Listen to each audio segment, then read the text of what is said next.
नमस्कार। टीजीएस आज चौहटन मठ डूंगरपुर जी के इस पवित्र धाम में पहुंचा है और यहाँ मारवाड़ का कुंभ कहें तो भी मुझे लगता है कि कमी होगी कि बहुत बड़ा मेला जिसका आयोजन काफी बार यहाँ हो चुका है और अभी इसी सप्ताह इसकी तैयारियां पूर्ण होने जा रही है और अगले सप्ताह चौहटन में सुई पोषण मेला भरा जाएगा। इसके संबंध में यहाँ के मठाधीश श्रीदेव श्री श्री 1008 बाप जी जगदीशपुर जी महाराज से बातचीत करेंगे, आशीर्वाद लेंगे। तो आप भी इस मेले में पधारिएगा और जो भी धर्म भक्त जहाँ भी सुन रहे हैं सब इस मेले में पधारें और इस पवित्र मेले में स्नान करके अपने जो भी जीवन के गुण पाप वगैरह हैं वो धोने का प्रयास कर सकते हैं। तो मैंने इतना बड़े संतों का इंटरव्यू लिया नहीं है, पहली बार मैं भी कैमरे के सामने इतने बड़े संत जो मारवाड़ के ही नहीं राजस्थान के ही बहुत बड़े संत हैं। ये मठ सभी मठों में बहुत बड़ा मठ है, सबसे पुराना मठ है। तो मुझे भी थोड़ी घबराहट है कि बाप जी से आशीर्वाद में कोई त्रुटि हो तो बाप जी भी चाहूंगा कि माफी दें और आपसे भी चाहूंगा कि मुझे कोई भी ऐसी बात लगे तो माफ करना, बच्चा समझ के। बाप जी प्रणाम। हरिओम प्रणाम। पहले सर्वप्रथम महाराज जी समाधि वाले डूंगरपुर जी महाराज जगदम्बा धर्मराज जी को नमन करते हुए और आपकी टीम का यहाँ मठ आने पर स्वागत। और आप किन किन बातों की जानकारी लेना आपको जरूरत है? मुझे बाप जी सबसे पहले तो ये जानना है कि चौहटन मठ का इतिहास कितना पुराना है? जी, चौहटन मठ का इतिहास तो मेरे से 12 पीढ़ी हो गई मठ मंतों के हिसाब से। और भावपुर जी महाराज जो डूंगरपुर जी के गुरु थे उनकी धुनी जैसलमेर है और जैसलमेर से हमारा परिवार आगे बढ़ता बढ़ता डूंगरपुर जी महाराज आए, फिर हरदत्तपुर जी हुए, ऐसे करे 12 पीढ़ी हो गई। और 300 साल पुराना धुना मानते हम। और हमारी शाखा पोखरण में भी है, वो दूसरे नंबर पे है, दूसरी गादी। डूंगरपुर जी के दूसरी गादी जोगतपुर जी महाराज हुए तो वो पोखरण वानोलाई तालाब है जोधपुर रोड पे, तो वो भी धुनी महाराज जी की है। और एक मैन तो गादीपति यहाँ थे पर कुछ समय के लिए वहां रहे तो उनका शरीर वहीं छूटा, इसलिए वो भी हमारी शाखा है। ऐसे 12 पीढ़ी हुई है और 300 साल पुराना धुना है। पहले सर्वप्रथम महाराज जी ने चौहटन में धुना, जो पुलिस स्टेशन चौहटन है, इसके आगे खेजड़ी का वृक्ष है और वहाँ पुरानी धुनी वहाँ है। तो बस पुलिस स्टेशन वो पहले अपना पड़ाव महाराज जी ने वहाँ रखा। फिर महाराज जी ने यहाँ भ्रमण किया तो उसी जगह ऊपर वाली पहाड़ी पे टेकरी पे रखी और ये इस जगह को चिन्हित किया कि यहाँ भजन के लिए उनको लगा होगा, विश्राम में आराम मिला होगा, आत्मा में चिंतन में आराम मिला होगा, एक चित हो गए और इन्होंने फिर वहां धुना ऊपर लगा दिया। और उसके बाद में परंपराएं मठों की मंतों की होती है, गादीपतियों की। उस परंपरा में हमारे मठ भी 12 पीढ़ी तक मंत हुए, शिष्य हुए, मंत सिद्ध पुरुष भी हुए। तो उनकी व्याख्या भारत में भी है और पाकिस्तान तो अब हुआ है, 47 से पहले को पाकिस्तान नहीं था। तो हमारे मठ के भगत पाकिस्तान में भी सिंध प्रांत में, बाद में पाकिस्तान हुआ, पहले सिंध प्रांत बोलते थे। तो उसमें भी मठ के अनुयायी हजारों की तादाद में है। जैसे सोनी परिवार है, माली है और खत्री है, दर्जी है, सुथार है, राजपूत है, सभी डूंगरपुर जी महाराज के अनुयायी बहुत से। और मोची जो जीर्णगर कहते हैं, नए चमड़े का काम करते हैं मोची, उन लोगों का भी संख्या हैदराबाद है, कराची है, मीरपुर में ज्यादा है। वो महाराज जी के भगत थे। मीरपुर, खास ऐसे और सलाम कोट वगैरह, मिट्टी, ये हिंदुओं के गांव हुआ करते थे। अभी भी हिंदू है वहाँ। तो मठ का आना जाना मठ के साधु संतों का सिंध इलाके में भी रहा।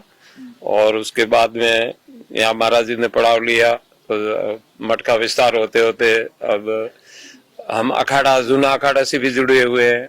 हरिद्वार जूना अखाड़ा 16 मड़ी से मैं पहले संगठन मंत्री था, अब मैं संरक्षक हूँ 16 मड़ी के। साधु संतों ने वो माला मेरे गले में डाली है। और अपना मठ बाड़मेर और बालोतरा जो संस्था है हमारी 10 नाम सन्यासी संस्था, उनकी अध्यक्षता भी हमारे मठ को दी हुई है। और ऐसे में वीरात्रा ट्रस्ट भी माता जी की सेवा में मैं हाजिरी देता हूँ। और मठ का जो हमारी संस्था बनी है उसका अध्यक्ष और मंत्र एक ही है। अब हमारी संस्था भी रजिस्ट्रेशन है। कोई भाई डोनेशन देने के लिए, सरकारी कामों के लिए हमने संस्था रजिस्ट्रेशन कर रखी है। उस हिसाब से लेन देन, और चाहे भले गैस की टंकियां हो, कुछ भी हो, सरकार का काम आज की संस्था के अलावा होता नहीं है। तो संस्था भी हमारी रजिस्ट्रेशन है। और ये सोइया मेला, जो आप खास सोइया मेला की जानकारी के लिए यहाँ पधारे, तो आपका स्वागत। तो सोइया मेला ये कभी 14 साल से, कभी 12 से, कभी 7 साल से, कभी 5 साल और 3 साल, ये अवधि इस मेले की रहती है। इस अवधि का कारण है कि पोष महीना, जो अपने धार्मिक हिंदू मास होते हैं, चैत वैशाख जेठ, इसमें पोष महीना और सोमवती अमावस्या, व्यतिपात योग हो और मूड नक्षत्र हो, 5 योग मिलने पर ये मेला भरा जाता। तो इस बार वृद्धि योग है, व्यतिपात योग ना हो के वृद्धि योग है। वृद्धि योग भी अच्छा है। शायद दूसरे तीसरे योग की उत्पत्ति में भी वृद्धि योग मैंने देखा, लिखा हुआ है। उसकी उत्पत्ति शुरुआत हुई एक योग की, तो उसमें वृद्धि योग है। तो वृद्धि योग कोई कम चीज नहीं है। व्यतिपात हो तो अति उत्तम वृद्धि योग है। जैसे मूल नक्षत्र भी है और वृद्धि योग है, सोमवार है, अमावस्या है। और खास ये बात अपने को इस बार अलग से मिल रही है कि अमावस्या और सोमवार का मिलाप पूरा दिन है। तो लोगों को स्नान में तकलीफ ना हो, यानी आराम से स्नान कर सकते हैं। कभी 1 घंटा होता है, फिर प्रभात की पैर में होता है, तो सर्दी में लोग ठिठुर जाते हैं। हवा भी कभी कभी हो जाती है, चलने लगती है। हवा तो उससे चलेगी। कई मेलों में मैंने भी 8-10 मेले देखे, तो हवा तो थोड़ी बहुत तो असर करती है, वो शुरू हो ही जाती है। कहीं से भी शाम को नहीं होती है, सुबह हो जाती है। वो तो उनके तकदीर है यात्रियों का, और तकदीर के लिए परीक्षा भी होती है भक्तों की। तो सर्दी में वो स्नान करने के लिए तैयार होते हैं। तो पहले इंद्रवाण तालाब में पानी लेके लोग उससे भी स्नान किया करते थे। और 4-5 मेले हुए, इसके बाद में हमने सरकार प्रशासन से सहयोग लेना शुरू कर दिया। पहले 20,000, 50,000, लाख, 2 लाख, 2.5 लाख, 5 लाख ऐसे होते होते गिलेनिंग लोगों की, यात्रियों की बंडे लग गई। तो प्रशासन के सहयोग बिना मेला समापन नहीं हो पाता और व्यवस्था भी नहीं हो पाती है। अकेला मठ नहीं कर सकता है। और ग्राम पंचायत और मठ का जुड़ाव पहले भी शुरू से ही इस मेले में रहा। और पुलिस प्रशासन चौटन तक या बाड़मेर तक इतना तक सीमित रहता था, यानी 100-50 पुलिस कर्मी आ जाते थे। थोड़ा बहुत लाइटों की भी 86-84 के बाद में चौटन, पहले लाइट भी नहीं थी, तो अंधेरे में ही लालटेनों से, हाथ बत्तियों से ऐसे भी लोग मेला करके रात को स्नान करते थे और तीर्थ भी कर आते थे। ऊपर धाम है, जैसे सुइया महादेव है, कपालेश्वर महादेव है, विष्णु पगलिया है, धर्मराज जी की बेरी है, निर्वाण तालाब के अंदर स्रोत्र है। यानी 4 स्रोत्र पानी के पहाड़ी के इस गांव की तरफ है, चौटन की तरफ, और 3 स्रोत्र है पिछले भाग में, पश्चिम में। तो पानी की सतह लगभग 3 स्रोतों की, और इधर वालों की और 3 उधर वालों की बराबर है। यानी यहाँ से 1 किलोमीटर ऊपर है तो पीछे वाला भी 1 किलोमीटर है। विष्णु पगलियों की सीध में, उनकी रेवलिंग में है पिंपलिया झरना, और कपालेश्वर की सीध में है माँ जगदम्बा की है, जो वैर माता के नाम से है, वहां बेरी है पानी की। और इधर सोइया महादेव की तरफ सीध में पीछे के भाग में डोक गांव की तरफ आमलिया झरना है। ये तीनों की सतह पानी की 6 झरनों की बराबर है। इसमें 3 झरने ऊपर वाले और एक धर्मराज जी का बेरी है, जो वो नीचे है, थोड़ी सतह उसकी मठ के आगे है। तो चारों धामों का पानी मिला के और स्नान का महत्व, चाहे हरिद्वार मानो, इलाहाबाद मानो, कोलायत मानो, पुष्कर मानो, वो भी स्नान में ही है। सीधपुर है, बिंदु सरोवर, तो सीधपुर का भी कम नहीं था, मतलब वो था, पर नदी में पानी लुप्त हो गया। बिंदु सरोवर है, 4 सरोवर ही है भारत में। संसार में 4 सरोवर में से एक बिंदु सरोवर है सीधपुर का, और नारायण सरोवर है जो कच्छ भुज में बॉर्डर के, पानी के बॉर्डर के किनारे, और कैलाश सरोवर तो है ही, और मान सरोवर, ऐसे करे 4 सरोवर माने हैं। तो उसमें से बिंदु सरोवर है सीधपुर का, वहां भी खुद महत्व है स्नान का। अब तो घाट गुजरात सरकार ने अच्छे बनाए हैं। तो ऐसे उसी कड़ी में अपना स्नान का मेला आता है। इसके मरुकुंभ के नाम से आज से लगभग 40 साल या 35 साल बाद समझ लो, उससे पहले सभी लोगों की इच्छा थी कि क्यों नहीं इसको मरुकुंभ के नाम से ही जाना जाए, तो रिकॉर्ड में नाम छप गया और अब दिल्ली तक जाए, राजस्थान सरकार जयपुर तक ये मरुकुंभ के नाम से ही पहचाना जाता है, इसकी जानकारी है। और पहले इसको सोइया मेला, पोषण मेला, पोष महीने भरा जाने के कारण इसका नाम पोषण मेला है। और सोइया के भगत के नाम से सोइया महादेव है तो सोइया मेला भी कहते हैं। और अब हो गया, साथ में जुड़ गया मरुकुंभ। तो स्नान का महत्व है, जो भी भाई अपनी नीति से आएगा, स्नान करेगा, तो उसको अवश्य गंगा में स्नान करो, पुष्कर में करो, कोलायत में करो, उनको जो फल मिलता है वही हम भी समझते हैं और भगवान से आराधना यही करते हैं कि भगत जो भी आए स्नान करेगा उसको भगवान उनके बराबर इनको भी लाभ दे। ये मेला रहा, इसकी अवधि का कारण है पौष महीना, सोमवती अमावस, और इसके कारण 12 साल से 14 से आए, कभी 14 से भी आए, एक दो मेला 14 साल से भी आए, 12 साल से भी मैंने देखे। गांव में माफी चाहूंगा, काफी लोग बात कर रहे हैं बुजुर्ग की पहले ये 12 मास से आता था, 12 साल से। हाँ, ये मौखिक कथा है, दांत कथा, जिसे अपन दांत कथा कहते हैं कि पांडव अज्ञातवास में कई जगह भ्रमण किया पांडवों ने। इनका स्थान तो हस्तिनापुर था, दिल्ली। उसके बाद में ये सौराष्ट्र में भी रहे होंगे और महाराष्ट्र नासिक के पास में, जैसे राम भगवान सीता का भी वहाँ पंचवटी में है। तो इन लोगों को भी अज्ञातवास में कई समय घूमना पड़ा होगा। तो कहते हैं कि यहाँ पांडवों ने भी अपना निवास कुछ समय के लिए क्रीड़ा लीला की। जैसे चिंपल नाडी में उनका मैदान खेलने का मानते हैं, वहां भी घास भी नहीं उगता और बबूल मामूली झाड़ी होती है, वो मैदान पड़ा है तो 500 बीघे का। तो कहते हैं कि यहाँ भीमदड़ा एक पीछे के भाग में परिक्रमा में जाते हैं, भाद्रवा सुदी को परिक्रमा का मेला लगता है। तो बीच में एक चट्टान जैसी पहाड़ है, आता है रेत का धोरा, उसको भीमदड़ा बोलते हैं। तो कुछ न कुछ पॉइंट होंगे जब उनका नाम, मौखिक कथा है दांत कथा की, पांडव भी भूमि के नाम से चौटन। हाँ, इसीलिए तो बोला कि पांडव यहाँ रहे। इतिहास कहीं लिखा हुआ है, शास्त्रों में कहीं जिक्र है? नहीं लिखे, ये दांत कथा है, लिखा हुआ नहीं है। अच्छा। डूंगरपुर जी का जो डूंगर पुराण लेख है उसमें सोइया कपालेश्वर विष्णु सारंग के लेख दिए हुए, कैसे हुए, उनकी उत्पत्ति कैसे हुई, इसका नाम कैसे, सोइया कैसे पड़ा, कपालेश्वर महादेव का मंदिर किसने बनाया उसका भी लेख है।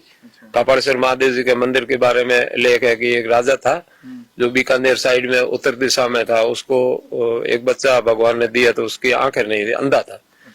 तो फिर उसको रात को सपन में आया कि तुम पश्चिम दिशा में चला जाओ और एक मेरी छोटी डेढ़ी आएगी, डेढ़ी यानी छतरी, छोटी जो पूजा को उसको डेढ़ी बोलते हैं। तो वहां एक मेरा स्रोत है पानी का और ऊपर शिवलिंग है छोटा रखा हुआ, और वहां तो मंदिर बना दे। ये सपन की बात थी राजा के, वो डूंगर पुराण में लेख है। तो तेरे बच्चे की आंखें हो जाएगी। तो कहते हैं कि वो पहले वाला मंदिर है जो उस राजा ने, सेठ था राजा, वो उसने बनवाया। अभी उस मंदिरों का दोनों का जीर्णोद्धार हुआ है। कपालेश्वर के मंदिर का 12वीं शताब्दी के हैं और सोइया महादेव वो भी 12वीं शताब्दी का, 800-900 साल पुराने मंदिर है। और झरने तो आदि है, नदी है, जब पहाड़ था तो झरने थे ही, क्योंकि पानी स्रोत, झरनों का अपने स्रोत इकट्ठा हुआ पानी मानते हैं। ये साइंस भी कहती है और अपन भी कहते हैं। तो इस सब मंदिर पुराने, उसका जीर्णोद्धार कपालेश्वर महादेव का एक मंदिर पे शिखर बन गया ऊपर, जो पुराना मंदिर कहते हैं गजनवी ने, मोहम्मद गोरी ने गजनवी के टाइम ये मंदिर तोड़े गए थे सोमनाथ का, उसने में ये पुराना मंदिर था। कपालेश्वर का मंदिर बहुत हाँ, इसमें भी हुआ है। केराडू में बाकी जो भी पुराने मंदिर तोड़े गए थे वो उसी समय तोड़े गए थे। अब उस मंदिर दोनों का जीर्णोद्धार, एक का तो संगमरमर पत्थर से हो रहा है और एक का शिखर बन गया ईंटों से, दोनों का भव्य मंदिर दिखने लग जाएंगे। पहले ऊपर शिखर नहीं था मंदिर का। तो मैंने पहले मेले में 7 साल जो पहले लगा था ना मेला, उस समय गांव वालों से, हमारे भक्तों से बात की, गांव के सरपंचों से, गांव के भक्तों से, भाई क्यों नहीं अपन मांग करके और अपने मंदिरों का जीर्णोद्धार कराए और इसको पर्यटक में जोड़ा जाए। जितना अपन से हो सके उतनी गवर्नमेंट से अपन मांग करें और भविष्य में आने वाले यात्रियों को क्या सुविधा देनी है, रास्तों के लिए, सीढ़ियों के लिए, रोड के लिए, वो भी अपन। तो फिर हमने विज्ञापन मेला खत्म होते ही 10 दिन बाद दे दिया था। वो धीरे धीरे करते करते टाइम निकलते प्रशासन ने हमारे लिए इस पर्यटक विभाग को जोड़ने के लिए भी लिखा हुआ है, पर मंदिर के लिए और भक्तों की भावना को ध्यान में रखते हुए 6-7 करोड़ का बजट हमें इसके लिए पास किया। इसमें 4.5 करोड़ तो पीडब्ल्यूडी के ठेके में है और इसी में हमें जिला प्रमुख साहब बाड़मेर से महेंद्र जी ने भी 40 लाख रुपए दिए। वो सोया की ये मठ से लगा के 1 किलोमीटर दीवार जो लोग कोई गिरे ना, ये बैरिकेटिंग की जगह दीवार बन गई और पाइप लगे अंदर, कहीं दीवार है तो कहीं पाइप लगे हुए, पिलर लगे हुए। अब गिरने का और बैरिकेटिंग जो लकड़ी की बात है उसकी परेशानी मिट गई। हाँ, और जगह जगह लोहे की बैरिकेटिंग लग गई। फिर कैलाशी से हमने मांग की, जो मंत्री जी थे तो कैलाशी ने 20 लाख रुपए दिए। पुलिस थाना से पिंपली चौक तक ये रोड कैलाशी के उस कोठे से बनी हुई है। वो तो 3 साल पहले की बात है, 2.5 साल हो गए। वैसे मदद सबने किया। जो मांगा, पद्माराम जी ने 20 लाख रुपए अपने मद कोठे से दिए। तो उनको मठ के सीढ़ियों के पास में जो हॉल बना हुआ अभी सत्संग मंच उसके आगे है, वो हॉल पद्माराम जी के अपने कोठे से बना हुआ है। और ये ऐसे 80 लाख ये हो गए। और जो प्रधान साहब ने भी कुछ 5-1 लाख रुपए दिए होंगे, वो पंचायत खाते में थे, वो भी काम हुआ है सीमेंट का कहीं। और 4.5 करोड़ मुख्यमंत्री जी को से हुआ, कांग्रेस सरकार से अशोक जी ने स्वीकृत किए। तो उसमें काम शुरू होते होते बहुत लेट हो गए, हमें मंजूर 3 साल हो गए, कोई ठेकेदार नजदीक आ ही नहीं रहा था। फिर मांगीलाल जी जो ब्राह्मण है बाड़मेर से, उन्होंने भाई ने सुरताराम ने मांगा कि आपकी कॉपी हमें काम में के लिए दो, तो मैं यहाँ काम कराने की इच्छा रखता हूँ और मुझे भी मजदूरी मिलेगी और धर्म का काम है और लोग तो कोई बाहर के तो हाथ डालते नहीं है ठेकेदार।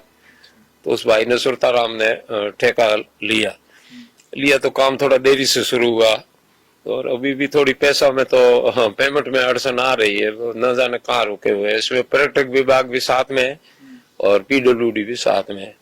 और पैसे तो गवर्नमेंट के कहीं नहीं जाएंगे, आ जाएंगे, देरी होगी पर अंधेर नहीं है, देर है, उसकी बात तो रहने दो। कोई गवर्नमेंट ने दिए पैसे लोगों की सुविधा के लिए, यात्रियों को ठेस नहीं पहुंचे और तकलीफ न हो, इसलिए उसमें मठ के पास ऊपर एक पानी का हौद बना हुआ है। तो वहां से सोइया तक हमने पीने के पानी के लिए पाइप 1 इंची जीआई पाइप की मांग की थी, वो पाइप लग गया। पानी सोइया तक मठ से हौदी से ट्यूबवेल का पानी आ जाएगा। कभी एकादशी हो, पूर्णिमा हो, अमावस्या अगर यात्री ज्यादा जाते हैं तो स्नान की तकलीफ, पानी कम होता है, इतना झरने में उपलब्ध नहीं हो पाए जो लोग खर्च करना चाहे। तो वो पानी पीने का भी उधर हमने भेज दिया और वहां से अगर सोइया के पानी से मोटर लगाएंगे तो यहाँ मठ तक हौद में वो पानी आएगा सोइया का, आमने सामने। भगवान के चरणों में हम भी इधर से भेजे, भगवान हमें वापस सोइया का पानी भेजे। ये भी चल रहा था कि इस बार मंदिर ऐसी व्यवस्था कर रहा है कि जो ऊपर पवित्र जो पानी नहाने के लिए स्नान करने, हाँ ये बात तो शहर की सारी पाइपलाइनों में, हाँ ये हमें 2 मेलों से 3 मेलों के बाद में यही कर रहे हैं हमेशा ही।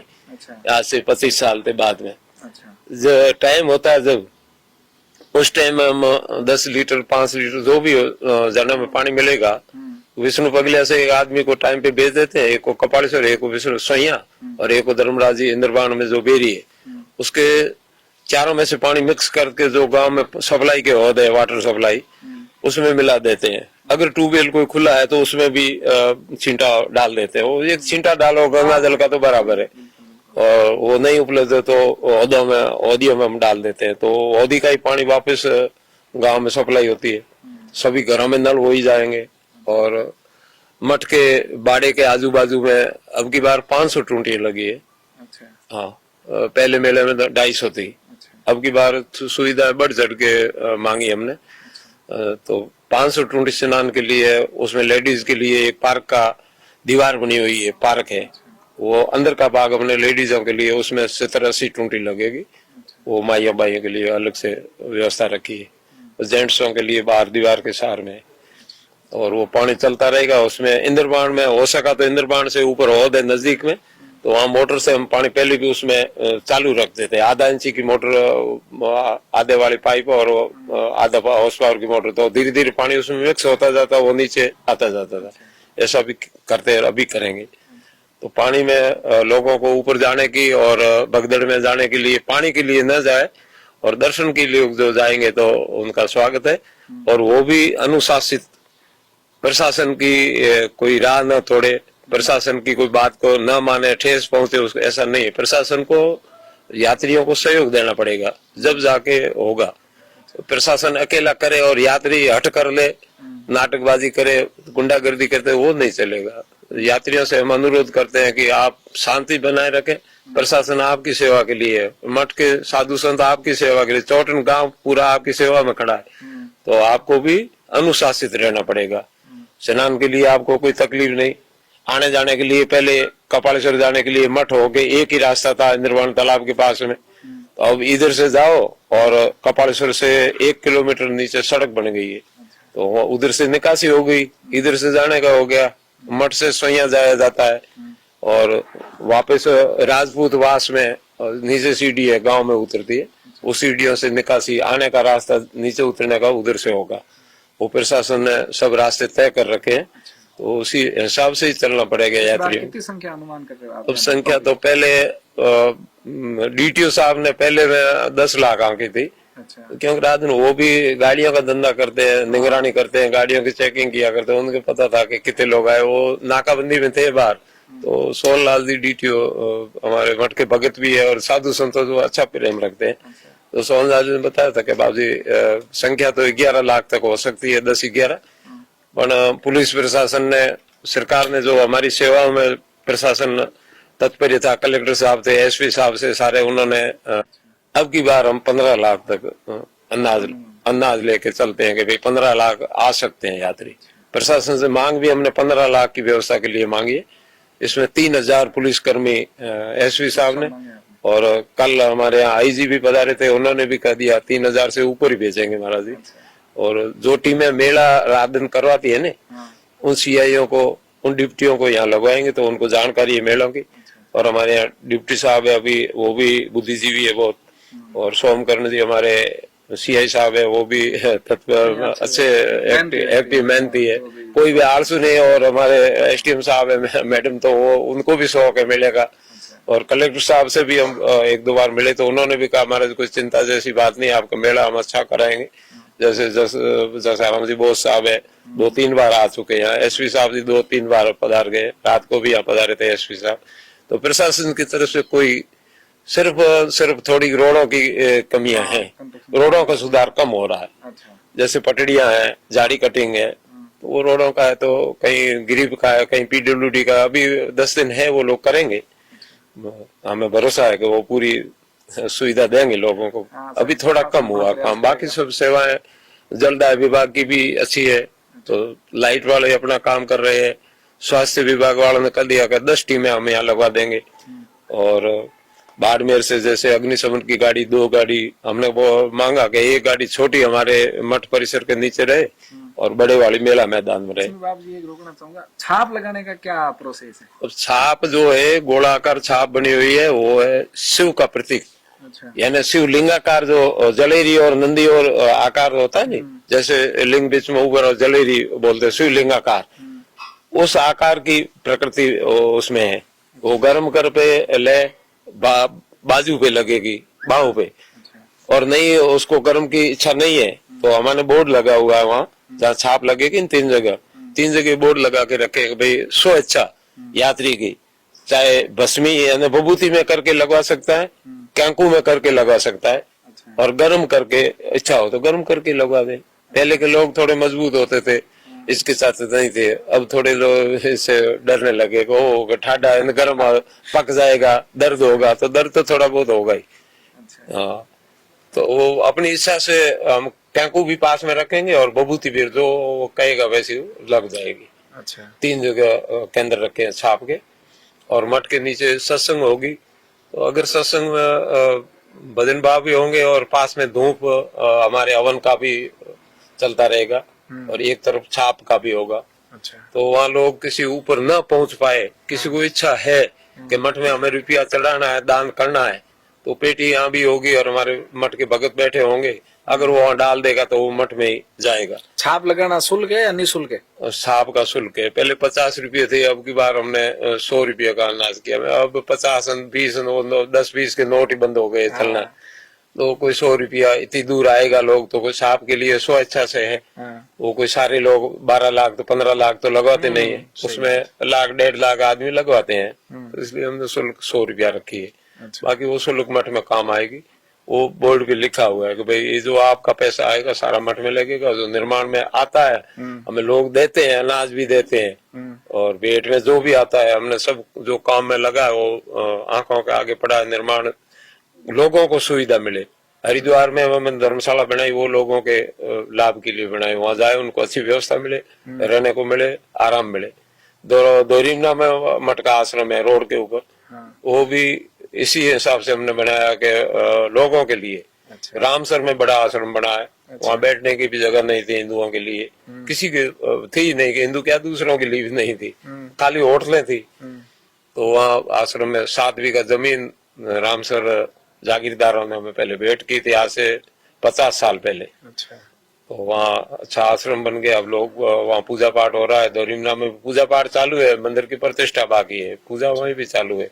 सन 17 से वहाँ नींव रखी थी, तो धर्मशाला है वगैरह वो दोरीमना में भी बनी। और इस मठ की शाखाएं गुजरात में बहुत जगह है। अपने इस मठ की कितनी शाखाएं?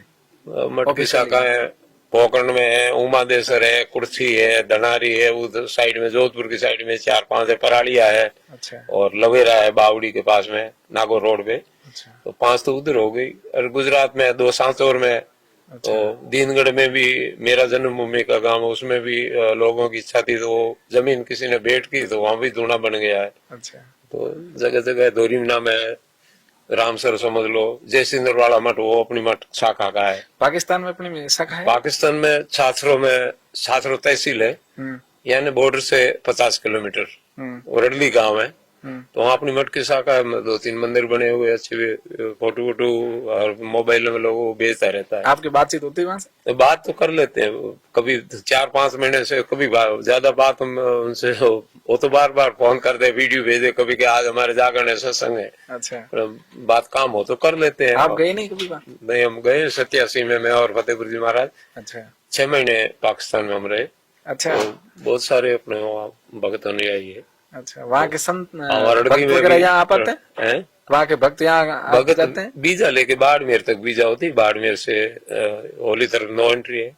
अच्छा। उनको हमें मिलना हो तो हमें बाड़मेर बुला लेते हैं। अगर वो जोधपुर रुके हो तो हम जोधपुर चले जाते हैं मिलने के लिए। अच्छा। यहाँ आने की तो उनको परमिशन नहीं है। अच्छा।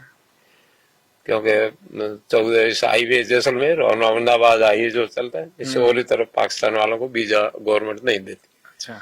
अगर हमसे कोई मिलना चाहता है वो कि बाप जी हम आ नहीं पा रहे हैं, जोधपुर हैं, आप पधारो, तो हम चले जाए, भक्तों का आशीर्वाद के लिए बुलाते हैं तो जाते हैं। अच्छा। अच्छा। या नहीं बुलाते उनको, भाई मैं इधर आना मना है। अच्छा। आपसे जुड़ा सवाल है, आपने ये संन्यास धारण कब किया और तो मेरे कैसे तो किया? लोग आपसे बहुत संकोच खाते हैं, लोग पूछ नहीं पाते हैं। काफी नहीं, लोगों ने मेरे ऐसा कहा कि कुछ बाबू नहीं जी से है। पूछना कि बाबू जी खुद के जीवन के बारे में। नहीं, ऐसा कुछ नहीं है। मैं भी एक साधारण जीवन वाला ही हूँ। नहीं बाबू, साधारण नहीं है, साधारण हम लोग। किसान के घर का जन्म है मेरा भी। अच्छा। और मेरे माता पिता ने मेरी बीमारी के कारण, जब मैं 5-6 महीने का था, उन लोगों ने आस पाली कि अब ये बचेगा नहीं। ज्यादा बीमार होते पहले, बीमारियां कई तरह की होती तो बच्चों का इलाज होता ही नहीं था। अच्छा। और अब इलाज होने लगे, इसलिए थोड़ी जनसंख्या ज्यादा बढ़ने का कारण यही है। जैसे चेचक होती थी, चेचक से भी बच्चे खत्म हो जाते थे। अच्छा। बाड़ा होता था अच्छा। पाँव में, तो बालों से तो बुढ़े बुढ़े लोग भी थक जाते थे। अच्छा। पाँव लूले लंगड़े हो जाते थे, चेचक से अंधे हो जाते थे। तो ऐसे बीमारियां कई तरह की होती थी। तो थक के और उन्होंने फिर लास्ट में महाराज जी के पास आए, फतेहपुर जी के, और मेरे पिताजी के अच्छी मेल मुलाकात, प्रेम भाव था। अच्छा। तो बाबा जी ने कहा कि ये बच्चा मेरे को दे देगा तो तेरे रहे या नहीं रहे, या तो तेरे आंखों के आगे तो रहेगा। तो हमारे पिताजी ने, वीर महाराम जी ने बोला कि अर्पण बाबू जी आपके यहाँ तो हमारे कोई बात नहीं। अच्छा। तो मेरे से 2 बड़े भाई थे उस टाइम। अच्छा। मैं तीसरे नंबर पे था, उसके बाद 2 भाई मेरे, हम 5 भाई थे। अभी एक भाई को स्वर्गवास हो गया। तो फिर महाराज जी को सुपरन को भेंट कर दिया।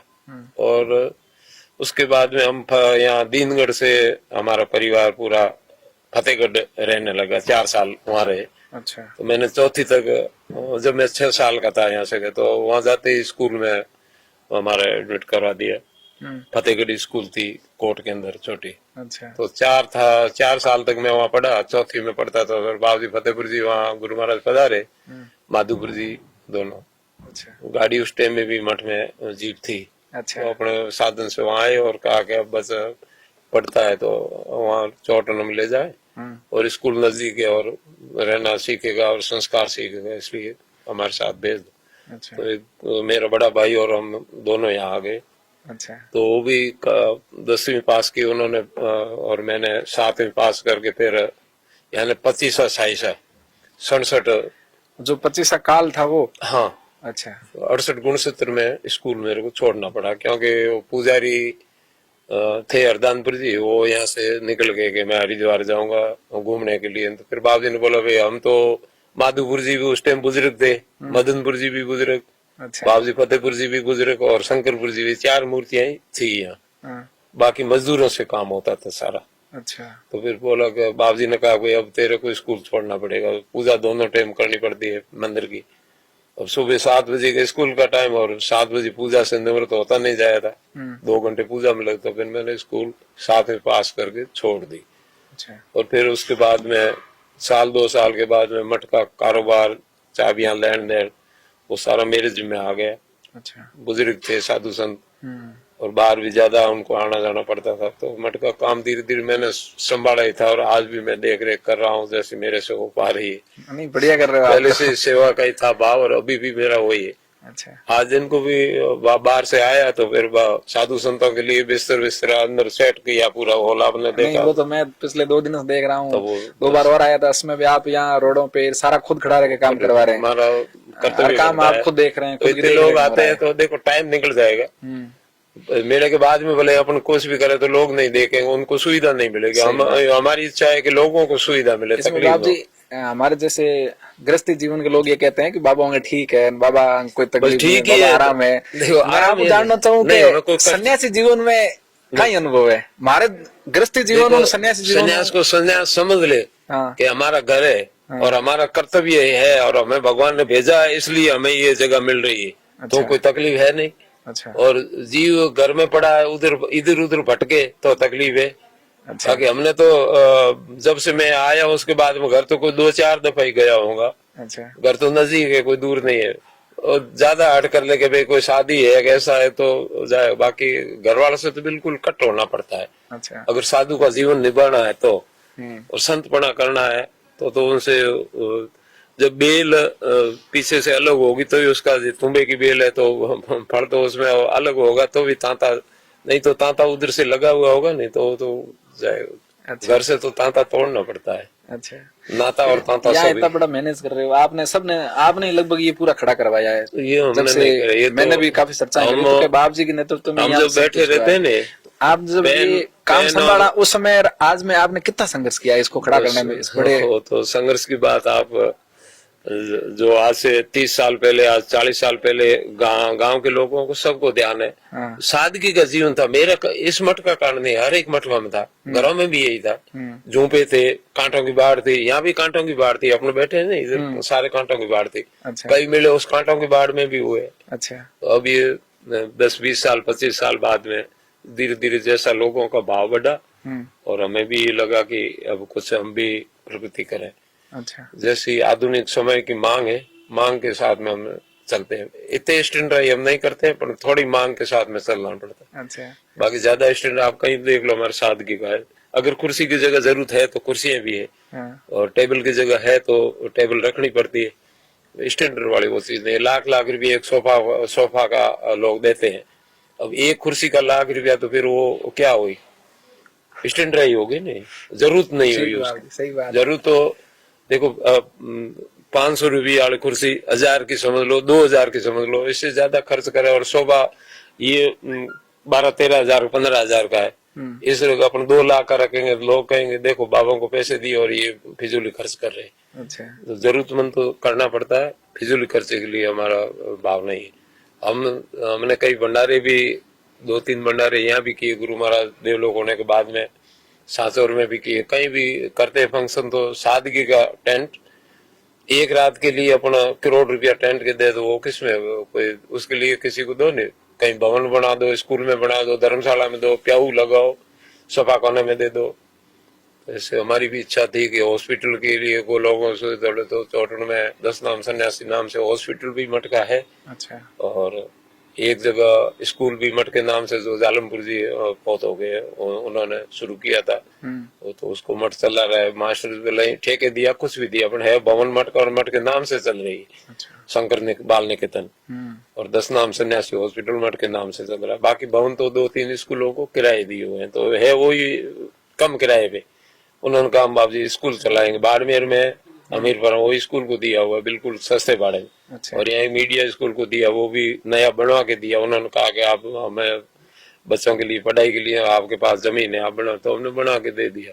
पुण्य का काम है ये, परमार्थी, इसको परमार्थ काम कहते हैं। अपने लिए नहीं, दूसरों के लिए उसको परमार्थ। आज के बाकी संतों की अगर बात करें तो काफी ताम झाम रखते हैं, काफी डेकोरम रखते हैं। आप बहुत जमीन से जुड़े हुए, बहुत भक्ति से जुड़े हुए रहते हैं। आपको कभी नहीं लगता कि उनको थोड़ा सोचना चाहिए? सोचना चाहिए। मैं कहता हूँ जो लोग कांच के दरवाजे और एसी में बंद होके बैठते हैं नहीं, हाँ। मैं जहाँ जाता हूँ उनको कहता हूँ भैया तो दरवाजा खोल दो या बाहर आ जाओ, मिलना बात करना हो तो बैठना, जाजम बाहर रहे। हकीकत की बात, मैं झूठ नहीं कहता हूँ। हाँ। संध्या की बेड़ा अच्छा। मैं कई जगह अब ऐसे संत वो नारद के बाद अंदर, मैं अंदर बंद होके हम नहीं बैठेंगे, बाहर आ जाओ, या तो जाजम बाहर ले लो या फिर दरवाजा खोल लो। अच्छा। तो आपको एसी में बैठने का शौक है तो मक्खियां आती है। मैं मक्खियां तो अपने साथ में ही रहती, मक्खियां कहाँ जाएगी। तो सादगी का जीवन हमेशा अच्छा रहता है। इस बात पे मेरी चारपाई खुले छप्पर के नीचे आप देखते हो। बिल्कुल। और मैं गर्मियों में भी छत पे ऊपर सोता हूँ, बोले पंखा लगा लेता हूँ, कूलर लगा लेता हूँ। ऐसी में लोगों के लिए, सेवा के लिए तत्पर है। ऐसी भी, ऐसी की जगह ऐसी भी है। और मैं ऐसी में नहीं, कम सोने की, शरीर को जैसे रखेंगे नहीं वैसा रहेगा। अमीरात हो गई तो फिर अमीरात ज्यादा करना पड़ती है, सादगी में अच्छा है। अच्छा। एक टाइम भोजन खाओगे तो एक टाइम की इच्छा होगी, और 2 टाइम खाओगे 2 टाइम। जैसा शरीर को अपन रखेंगे मन को और शरीर को, वैसा ही रहेगा। मेरे चैनल से बाबू जी बहुत सारे युवा जुड़े हुए हैं, पढ़ने वाले। हाँ। 20 साल से 35 साल तक हमारे दर्शक हैं बच्चों सारे। के लिए भी हम यही तो कहते हैं उनसे वो सब ये जानना चाहते थे कि बाबू जी इतना सामान्य जीवन कैसे मैनेज कर लेते हैं आज के समय। बाकी सारे बाबा तो बहुत डेकोरम रखते हैं। अब जैसे कि बहुत सारे यहाँ, मैं नाम नहीं लेना चाहूंगा, बहुत सारे ऐसे आश्रम नए नए शुरू हुए हैं जहाँ मतलब बहुत वीआईपी कल्चर शुरू हो गया है। उनकी आप अपनी अपनी भावना है, तो वो नहीं होना चाहिए। मठ अखाड़ों में सादगी होना चाहिए, बस ये। जो अब साधना का स्थान है, साधना अपन से नहीं हो पाए तो परमार्थी के लिए पुण्य का काम करो, परमार्थ के लिए करो। अपन गाय नहीं रख पाते हैं तो किसी गौशाला में दे दो दान, चारा डाल दो, वहां उसका सहयोग कर दो, वो भी गौ के नाम से होगा। और अपन गाय रख सके, अपनी हिम्मत हो सेवा करनी तो 10, 20, 50 गाय की सेवा करो। और नहीं हो पाए तो उनको दूसरी जगह उनका सहयोग कर दो। अब गरीब कोई बेचारा जा रहा है, अपन को पता है कि इसके पैसों की जरूरत है, इसको कपड़े की जरूरत है, इसको अनाज की जरूरत है। और ढोंगी कई तरह के होते हैं, पैर के लगे हुए न हो तो भी पाटा बांध के, पट्टी बांध के, और लुली लगड़े बन जाते हैं, लोग पकड़ते भी है उनको। हाँ, तो ऐसों को तो देना नहीं चाहिए, और जरूरत है वहाँ पुण्य देना चाहिए। और अपन को भगवान ने दिया है तो सामने भी वितरण करना चाहिए। अपने चौटन मठ की धर्मशाला को, चाहे हरिद्वार में 2 रूम अपने अखाड़े में दिए हुए हैं। इलाहाबाद में भी कल फोन आया था कि बाबू जी 1 रूम देना पड़ेगा 6 लाख का। मेरे को ले जाना, कोई आपके साथ जाएगा ना हमारे साथ में जाएगा, लोगों के काम आएगा, मेरे को बनवा देना मठ के नाम से। सही बात। तो उज्जैन में भी दिया हुआ है 1 रूम का। और नासिक में भी 1.25 लाख जैसे 1 रूम सामूहिक में बन रहा था हॉल, तो उसमें भी दिया। एक अपने बाबू जी फतेहपुर जी के नाम से वीरात्रा धर्मशाला में भी उन्होंने 1.11 ही मांगे थे। तो लोगों के काम है, हमें वीरात्रा रात को सोने के लिए कोई जरूरत नहीं है। माता जी के चरणों में, हमारा इष्ट भी माता जी है, तो उनके चरणों में भेंट कर दिया तो क्या हुआ। लोगों के दिया और हमने सामने दे दिया। देना, यहाँ से पैसे की जड़ कहते हैं कि हृदय में होती है, तो निकलना बहुत मुश्किल है। मैं आज दिन को था, आपके ही भक्त है जसवंत सिंह जी माइला, हाँ जी, उनके साथ था। तो उन्होंने कहा कि मेरा बाबू जी से बहुत स्नेह है, और मैंने कहा मैं इंटरव्यू करने जा रहा हूँ, मुझसे होगा नहीं, आप जाओ मेरे साथ, आप सवाल करना, आप बाबू जी से बात करना। जसवंत सिंह जी ने 2-3 बार हमारे यहाँ जो मंच पे काम कोई भी हुआ नहीं, तो जसवंत सिंह जी 24 घंटे तक यहाँ तत्पर रहे, उन्होंने मना नहीं किया। कैसा भी काम था छोड़ के भी यहाँ आए, तो उन्होंने सहयोग रहता है। आज के टाइम में भंडारे में हो और किसी मंच पे हो तो वक्ता का अच्छा सहयोग मिल जाता है।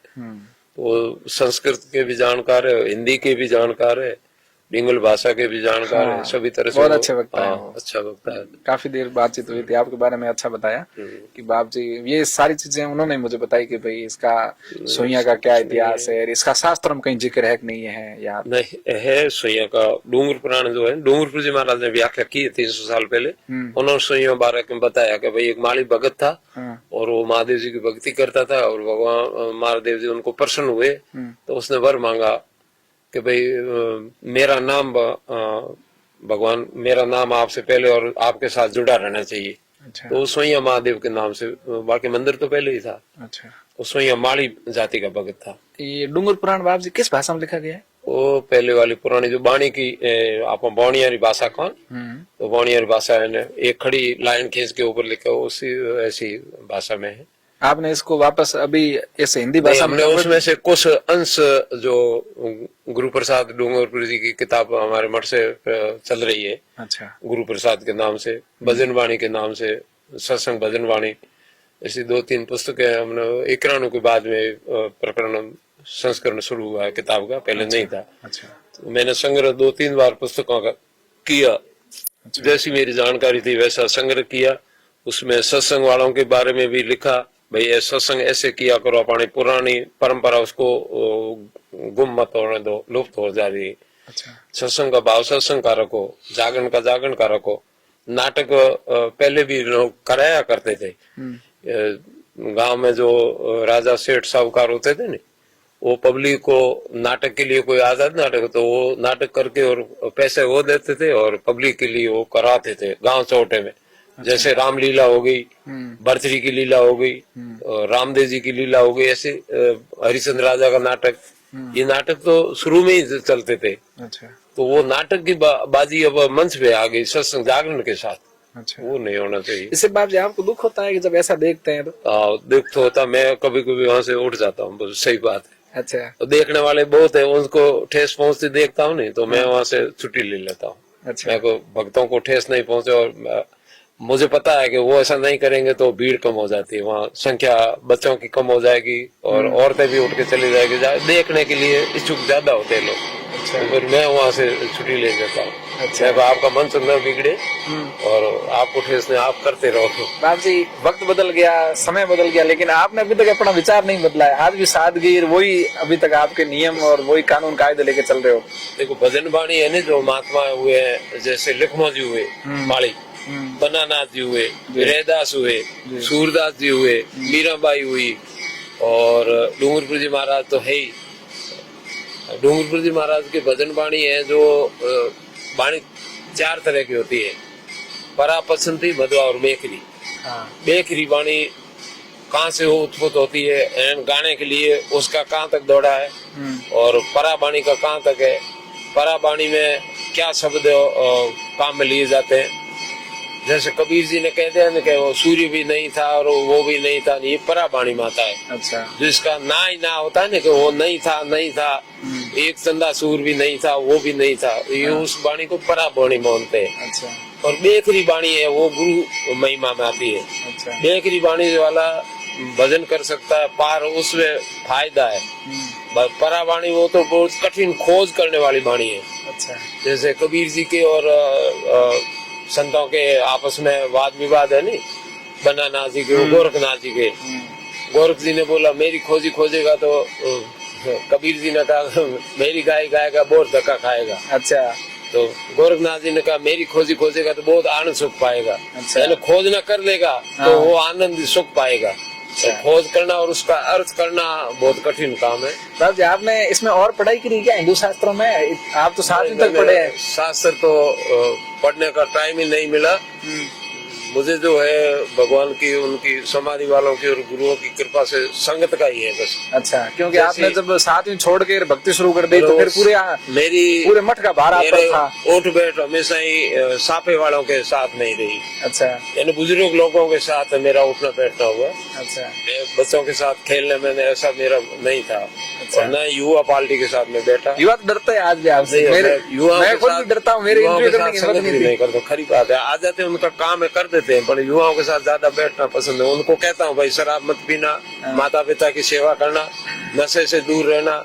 अगर पढ़ाई के लिए बाड़मेर जोधपुर आपको भेजा तो पढ़ाई करना, मोटरसाइकिलें इधर गलियों में मत घूमना। मैं कहता हूँ बच्चों को भी अपने जो माप तोल है नी, मर्यादा में रहो, तो संस्कार अच्छे सीखो। बच्चों को भी मेरा कहना तो यही। बच्चे ये कहते हैं कि हमें समय से ये है कि जो आज की सकाचौंध की जिंदगी है ना, जिसके अंदर सब कुछ बढ़िया बढ़िया दिख रहा है, बड़ी गाड़ियां, बड़े कपड़े, बड़े गोल्ड तो के सपने हैं उन लोगों तो के। इसलिए खुद क्या मन को कैसे कंट्रोल करें? मन को कंट्रोल नहीं होता है, बात ये तो बच्चे कैसे मन कंट्रोल करें? करोगे तो धीरे धीरे आदत हो जाएगी। अच्छा। क्यों नहीं होगी? मौन रखता है नहीं तो 1 महीना पर मौन रखते थे, फिर वो गाली गलौज बोलेगा ही नहीं। मौन धारण करके ऐसे ही आत्मा में मौन रख लो कि मैं किसी से बुरा ना कहूँ। चाहे मौन मत रखो, पर आत्मा में तो मौन दिल में तो रख सकते हैं ना। सही बात कि मैं गाली गलौज नहीं करूंगा, मैं बुरी चीजों की तरफ नजर नहीं दूंगा, महंगी चीज माता पिता को पैसों के ठेस पहुंचे वैसा काम, इतनी चीज में मांग नहीं रखूंगा। आज मोबाइल की मांग रख ले माँ बाप से, शाम को घर जाके 20,000 का मोबाइल लाओ तो कहाँ से लाएंगे? अच्छा। तो 6-7 हजार वाला मोबाइल में भी फोटो दिख जाता है, 12,000 लगभग 18,000, तो वो 50,000 वाला मांगेंगे तो माँ बाप को तकलीफ होगी ना। सही बात। वो कंट्रोल, दिल, बच्चों को जीव कंट्रोल रखना चाहिए। अच्छा, तो ये बात मेला है। खास बात ये है भगत लोग आएंगे सोइया मेला में, जो हमसे तत्पर्य सेवा होगी वो सेवा देंगे। और भक्तों को भी मेरी तरफ से यही रहेगा कि भाई आप अपनी रीति से चले और व्यवहार पुलिस के साथ अच्छा रखें। बाप जी, इस पे आप बता दो, स्नान करने का जो है ना, हाँ। ये लोग ऊपर नहीं जाए, भक्त लोग बस ये ऊपर जाना ही नहीं है। और स्नान की टूटियों की व्यवस्था हो गई है और पानी हम उसमें मिला देंगे। ऊपर ऐसे दर्शन के लिए खाली जाओ, सोइया जाओ, कपालेश्वर जाओ, मठ जाओ, विष्णु पगलिया जाओ, दर्शन के लिए आप घूम लो, रात भर घूमो, दूसरे दिन भी घूमो। स्नान की तकलीफ के लिए ऊपर आपको जाना ही नहीं है। ये भक्त कितनी तारीख शुरू हो जाएंगे? भगत 29 को सुबह 10 बजे आना शुरू हो जाएंगे और समापन कितनी तारीख? समापन 30 को रात्रि तक रहेगा। अच्छा। इस टाइम तक तो पहले भी था, अब की बार भी रहेगा। क्योंकि लंबा समय स्नान का तो लोग सुन के वापस आएंगे, पूछेंगे कि भाई आप गए क्या? हाँ, स्नान तो के चालू है, तो हम आ रहे हैं। जैसे सांचौर है, गुजरात है, जालोर है, सिरोही, वो लोग दिन को निकलते हैं उधर से। अच्छा। तो दोपहर तक तो आने का रहता है। अच्छा। फिर निकासी तो वापस 4 बजे के बाद में गाड़ियां शुरू होती है, तो रास्ता लंबा चौड़ा है, ट्रैफिक जाम हो जाता है। तो फिर रात को भी कई 12 बजे तक गाड़ियां वापस नहीं मुड़ पाई थी। एक के पीछे छोड़ दी तो वो ड्राइवर नहीं आया तो निकला कैसे बीच में? तो लोगों को तकलीफ जरूर होती है, ट्रैफिक की जरूरत है और पार्किंगों की थोड़ी अव्यवस्था होती है। अच्छा। क्योंकि जमीन नरम जमीन है, ओखली, उसमें गाड़ियां फंस जाती है, तो वो तकलीफें हैं। बाकी स्नान की तकलीफ है, न आने की, रोडों की कोई तकलीफ नहीं, पार्किंग की और गाड़ी घुमाने में वो तकलीफ थोड़ी है। तो जनता से हम कहेंगे भाई आप इतनी दूर आ गए हो तो तकलीफें सहन करना। और भक्तों को परीक्षा के लिए भगवान ऐसे तकलीफें देते तो आप कोई उसमें बुरा मत मानना। प्रशासन का सहयोग देना, प्रशासन अपना सहयोग देगा तो आप प्रशासन के साथ रहेंगे तो मेला अच्छा होगा। तो धन्यवाद आपकी टीम को। थैंक यू मैम जी, और आशीर्वाद। जो आपने प्रचार के लिए इतना काम किया, संदेश